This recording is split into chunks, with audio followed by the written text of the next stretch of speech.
on le sait tous les ans, en septembre, c'est la même organe. Apple sort un nouvel iPhone. Et Léo, tu vas nous en parler. C'est la chronique de Léo. C'est parti.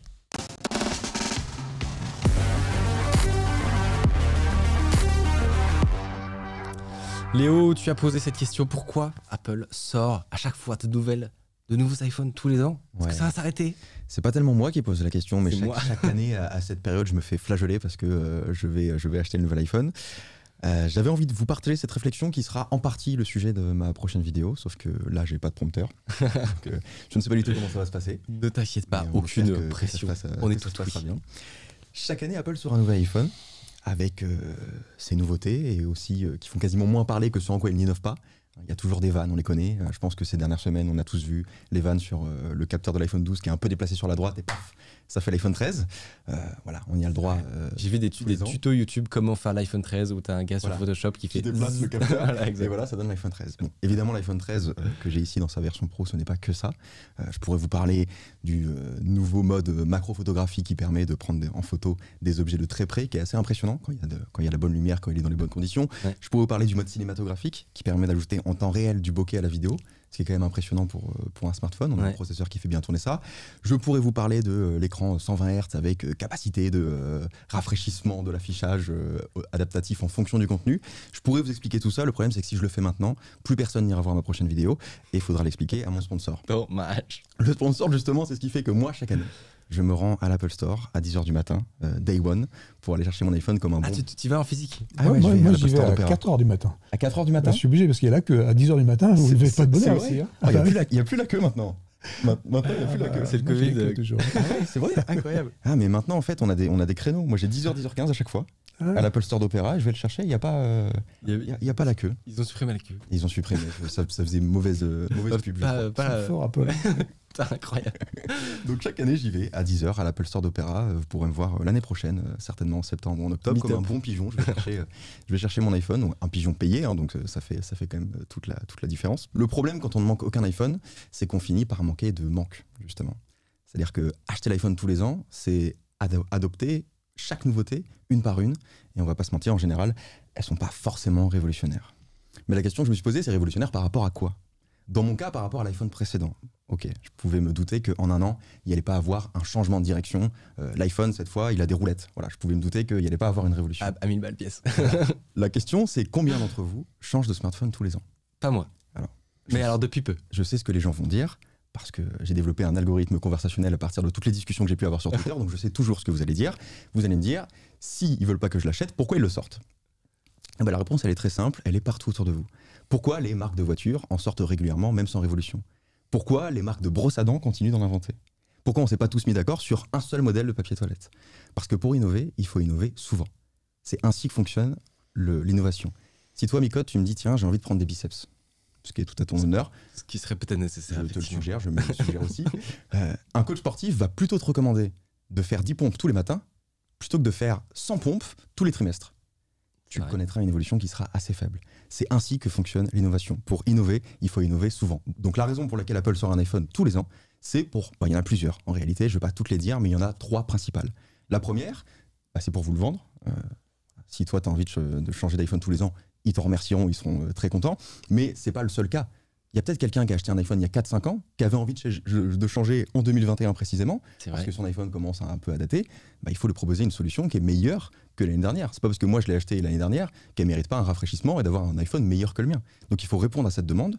La deuxième, c'est qu'il ne faut pas se laisser dépasser par la concurrence, parce que Samsung, etc. vont continuer de lancer des smartphones. Alors on leur reproche pas, je ne sais pas trop pourquoi.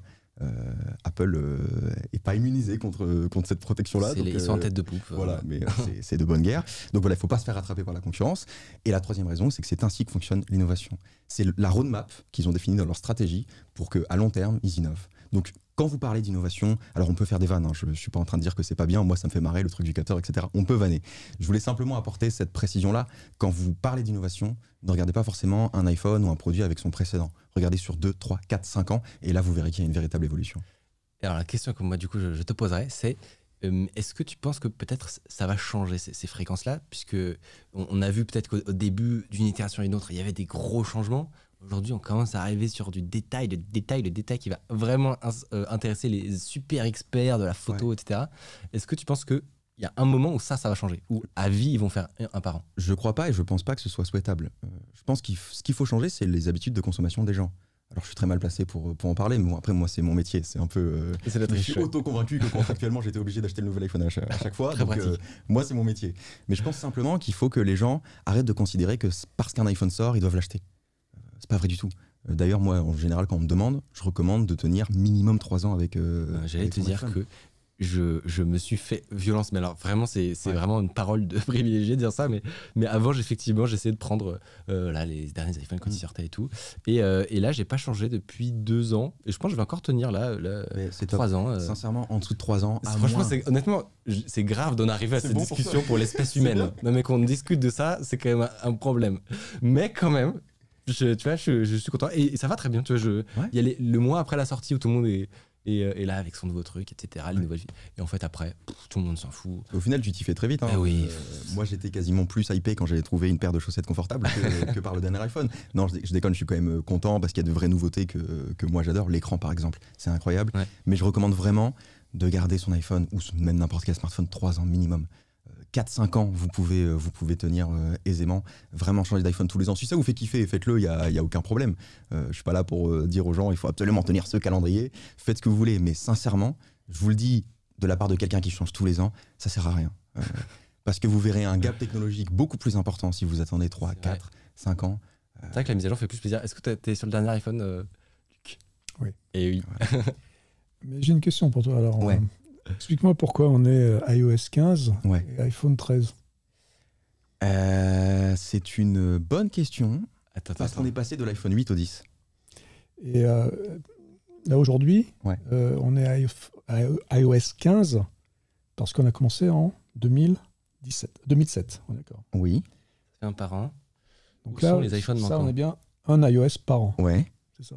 Ouais. Donc c'est la seule raison, c'est parce qu'on est passé de 8 à 10. Ben non, il en manque là. Bah après, tu as des iPhone 4, 4S, etc.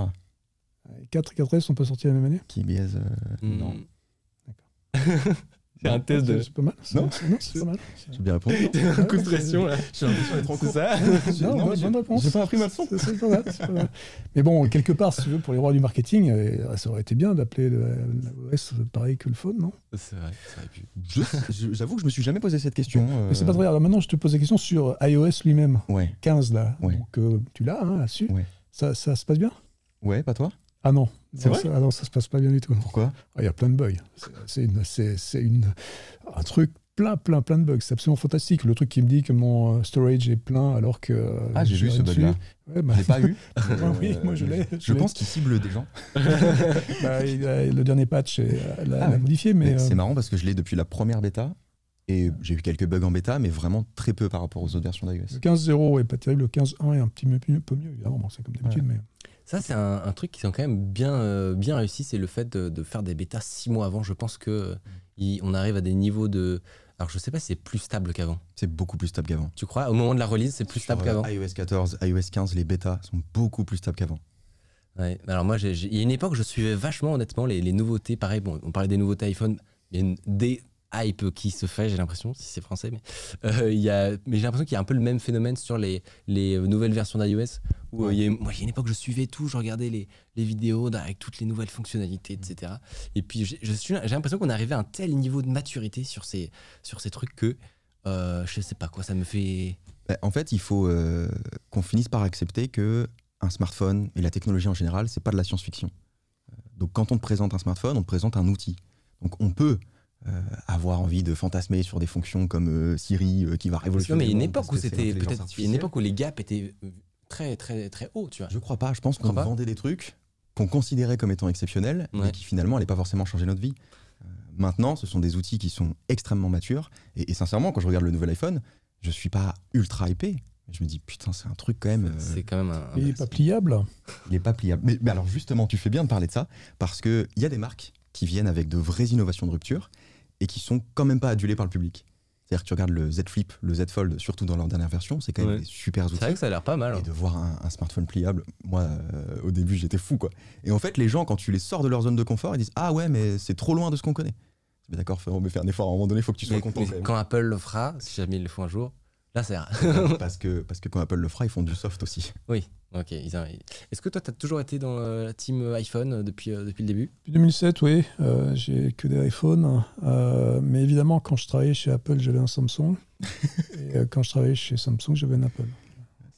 Juste pour créer des conversations, j'imagine. Ouais, mais pour innover.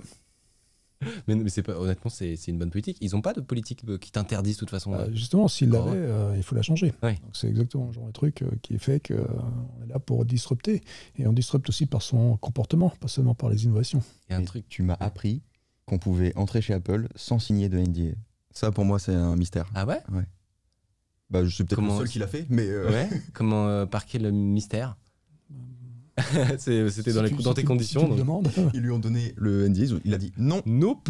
Voilà, C'est ça pas pour moi. le Et mystère. alors, est-ce que tu as eu ta période aussi fan, un peu comme nous, où tu suivais exactement toutes les évolutions depuis que tu as quitté la boîte, ou alors est-ce que tu as un désenchantement aussi qui s'est fait Ah ben, moi, je sais que depuis 2011, il se passe plus rien, hein, donc je le sais. Donc, c'est tout, c'est comme ça.